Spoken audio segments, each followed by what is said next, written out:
নমস্কার সবাইকে। দেখা যাক আজ আমি আমার হাজবেন্ডের লাঞ্চে তাহলে কি প্যাক করছি।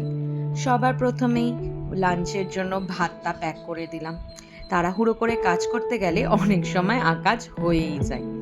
এরপর আছে মিষ্টি আলু আর উচ্ছে ভাজা, সেটাও আমি প্যাক করে দিলাম। আমি আগেই বলেছি মিষ্টি আলু আমাদের স্বাস্থ্যের পক্ষে খুব ভালো আর ডায়াবেটিসের জন্য সুপারফুড। এর সাথে আজ আমি প্যাক করে দেব মসুর ডাল, যেটা আমি পেঁয়াজ দিয়ে করেছি।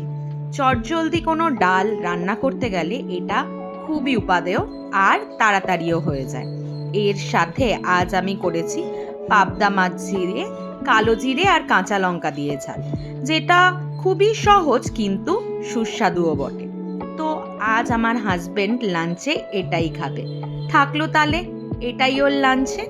আপনারা জানাতে ভুলবেন না আমাদের আমার এই প্রচেষ্টাটা আপনাদের কেমন লাগছে। ভালো লাগলে আমার চ্যানেলটাকে সাবস্ক্রাইব করে দেবেন এবং একটা লাইক করবেন, আর আপনাদের মন্তব্য অবশ্যই আমাকে কমেন্টে জানাবেন। তাহলে দেখা হচ্ছে আরেকটা ভিডিওতে। ধন্যবাদ।